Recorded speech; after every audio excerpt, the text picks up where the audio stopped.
நமோ நாராயணாய நமக. இப்போ நம்ம பார்க்க போகிறது 8வது ஸ்டான்ஸா.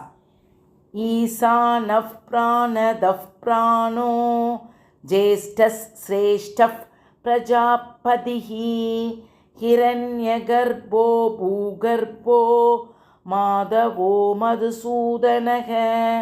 நான் பாலகோபாலா பக்தை லதா பேசுகிறேன். சப்ஸ்கிரைப் பண்ணுமாறு கேட்டுக்கொள்கிறேன். யாருக்காக? நம் கிருஷ்ணன் குட்டியுடைய அருளை பெறுவதற்காக. நாம் இன்றைக்கு 8வது ஸ்டான்ஸாவில் முதல் நாமம் பார்க்க போகிறோம். 65வது திருநாமம் என்னன்னு பார்த்தோன்னா ஈசானக அப்படின்றது. அதனுடைய மீனிங் அனைத்தையும் கட்டுப்படுத்துபவர். சொல்லும் முறை ஈசானாய நமக, ஈசானாய நமக அப்படின்னு சொல்ல வேண்டும். இதனுடைய திருநாமத்தினுடைய கதைகளையும் பெருமைகளையும் பற்றி பார்ப்போமா? வாருங்கள், கடைசி வரை வாருங்கள். அதாவது என்னன்னு பார்த்தீங்கன்னா ஒரு சரித்திரம். இது என்ன சரித்திரம் அப்படின்னா ஒரு இந்த உத்தரகாண்டத்தில் ஒரு இடம்பெற்ற ஒரு சரித்திரம். அதாவது இந்திரன் தேவர்கள் மற்றும் தேவகுருவான பிரகஸ்பதி ஆகியோர் பரமசிவனை காண கைலாயத்திற்கு சென்றனராமாம். கைலாய வாயிலே உயரமான ஒரு மனிதன் நின்று கொண்டிருப்பதை கண்ட இந்திரன், யாரப்பா நீ என்று கேட்டாராம். அதற்கு அவன் பதில் கூறாமல் பாறையைப் போல நின்று கொண்டிருந்தானாம். அப்போது கோபம் கொண்ட இந்திரன் தன் வஜ்ராயுதத்தால் அவனை அடித்து விட்டாராம். அடி வாங்கியும் அந்த மனிதன் கடும் கோபம் கொண்டான். அவனது கோபம் அக்னி ஜுவாலையாக வடிவெடுத்து வெளியே வந்தது. அந்த ஞானக்கண்ணால் பரமசிவன் தான் அந்த மனிதன் வடிவில் மாறு வேடமிட்டு நின்றிருந்தார். யார்? நம்மளுடைய பரமசிவன் என்று உணர்ந்த பிரகஸ்பதி சிவனிடம் பாதங்களில் விழுந்து மன்னிப்பு கேட்டாராம். பிரகஸ்பதி வியாழ பரகுருநேஷா. அதான் பிரகஸ்பதினா சிறந்தவன் அர்த்தம். இந்திரனை மன்னித்து சிவன் அந்த கோபத்தீயை இந்திரன் மேல் செலுத்தாமல் கங்கை நதி கடலில் சேரும் இடத்தை நோக்கி செலுத்தினாராம்.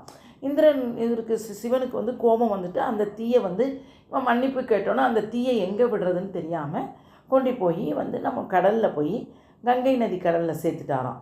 அந்த கோபத்தீ ஒரு குழந்தையாக வடிவெடுத்ததாம். பார்த்துக்கங்க. அவர் தான் யாருன்னு பார்த்தோன்னா நம்ம கடலரசன்.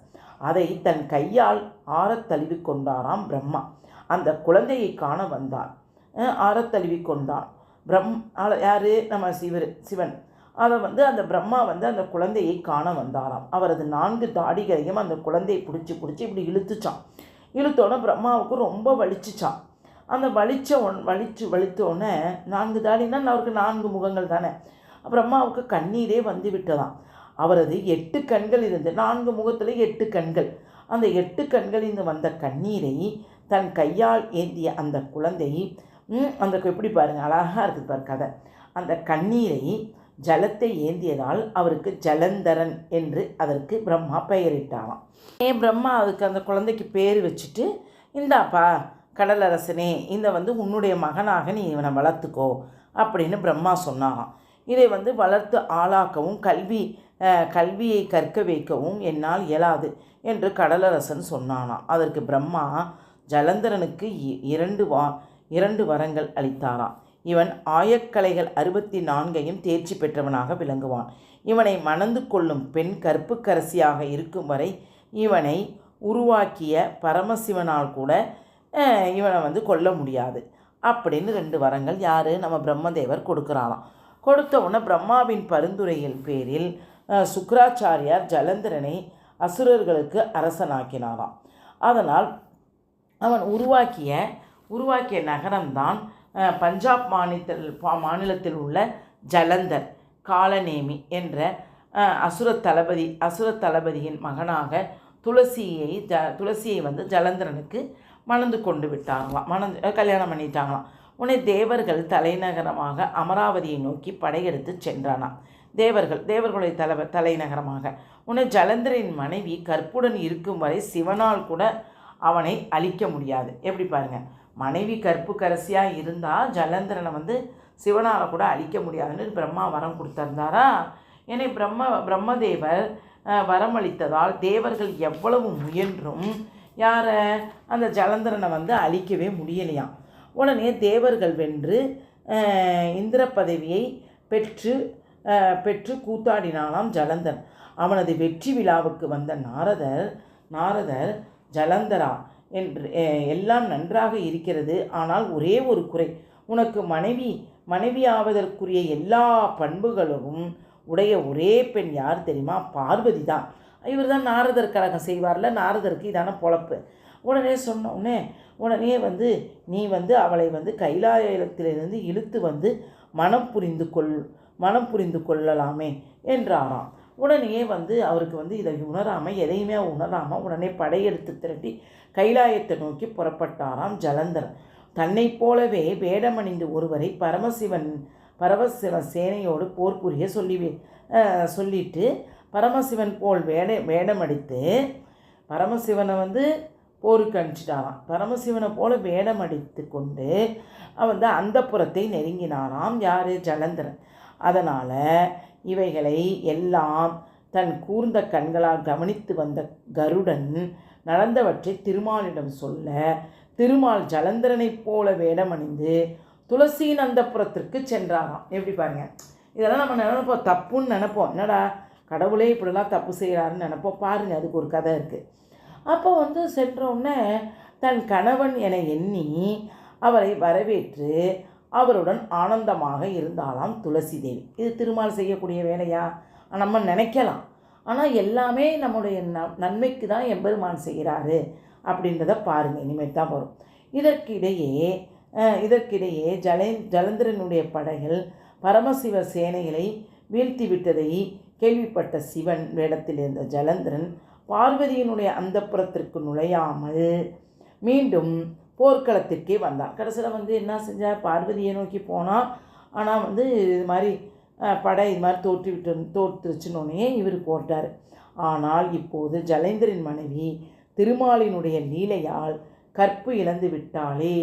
அதனால் பரமசிவன் எளிதில் அவனை கொன்று விட்டார். எப்படி பாருங்கள், கற்புக்கரசியாக இருக்கிற வரைக்கும் தான் நீ உன்னைய சிவன் பெருமாளால் கொல்ல முடியாதுன்னு சொல்லியிருந்தார். யார்? நம்முடைய பிரம்மா. உடனே தன் கணவன் வடிவில் வந்த திருமால் என்று பின்னர் உணர்ந்த துளசி தன் தலைமுடியை பிடுங்கி எரிந்துவிட்டு தன் உயிரை மாய்த்து கொண்டாளாம். அவளது முடியிலிருந்து துளசி செடியை திருமால் உருவாக்கினாலாம். பார்த்துக்கங்க, அப்படி ஒரு கோபம் அப்படியே முடியவே தூக்கி பிச்சு போட்டுறாளாம்.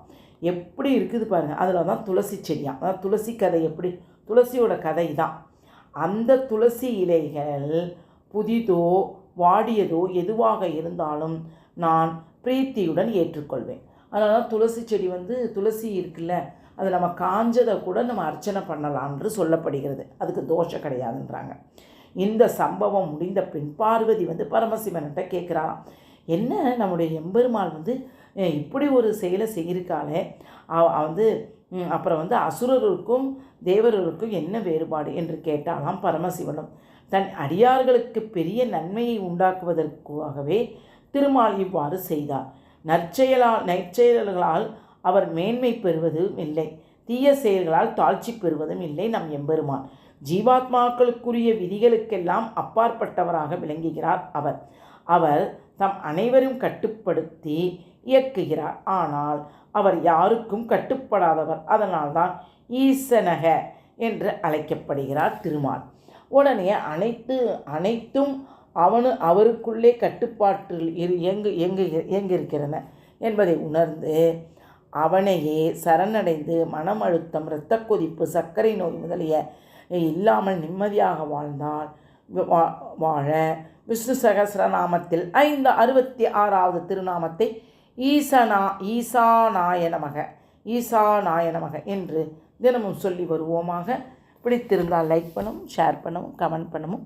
வாழ்க வளமுடன். அதாவது ஒவ்வொரு கதைகளும் ஒரு மணித்துளி. இப்போ உங்களுக்கு துளசின்றது எப்படி வந்துச்சுன்னு உங்களுக்கு தெரியுதா?